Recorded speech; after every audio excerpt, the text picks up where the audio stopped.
Moinabad municipality పరిధిలోని చిలుకూరు ఆలయంలో ప్రతి సంవత్సరం లాగే ఈ సంవత్సరం బ్రహ్మోత్సవాలలో భాగంగా మూడో రోజు కన్నుల పండుగ కళ్యాణం ఘనంగా నిర్వహించారు.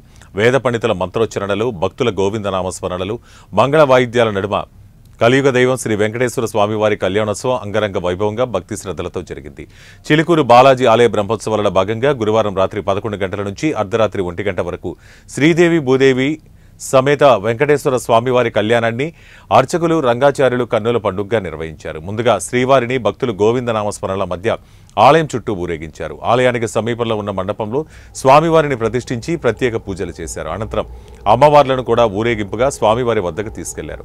అనంతరం స్వామి అమ్మవార్లను ఊరేగింపుగా తీసుకొచ్చి అద్దాల మహల్ ఎదుట ఏర్పాటు చేసిన పెళ్లి పందిరిలో కూర్చోబెట్టారు. స్వామివారి ఊరేగింపు ఎదుట చిన్నారుల కోలాటాల నృత్యాలు ఆకట్టుకున్నాయి. శ్రీవారి కళ్యాణాన్ని రంగాచార్యుల ఆధ్వర్యంలో 25 మంది వేద పండితులు వైభవంగా నిర్వహించారు. వైష్ణవ సాంప్రదాయం ప్రకారం ముందుగా విశ్వక్షేణారాధన, పుణ్యాహవచనం నిర్వహించారు. కళ్యాణ వేడుకను 3 గంటల పాటు కన్నుల పండుగగా జరిగింది. స్వామివారి కళ్యాణాన్ని తిలకించేందుకు భక్తులు అధిక సంఖ్యలో తరలివచ్చారు. ఈ కార్యక్రమంలో ఆలయ కమిటీ కన్వీనర్ గోపాలకృష్ణ, అర్చకులు రంగరాజన్, కన్నయ్య స్వామి, మురళి, నరసింహ, బాలాజీ స్వామి, సుదర్శన్ శ్రీవారికి పట్టు వస్త్రాలు సమర్పించారు. స్వామివారి చిలకూరు బాలాజీ ఆలయ బ్రహ్మోత్సవాలు శుక్రవారం నాటికి 3వ రోజుకు చేరుకున్నాయి. గురువారం స్వామివారి వసంతోత్సవం, గజవాహన సేవలు నిర్వహించారు. స్వామివారి పల్లకీలో ఊరేగించారు. కాగా శుక్రవారం రథోత్సవ కార్యక్రమాన్ని నిర్వహించనున్నారు.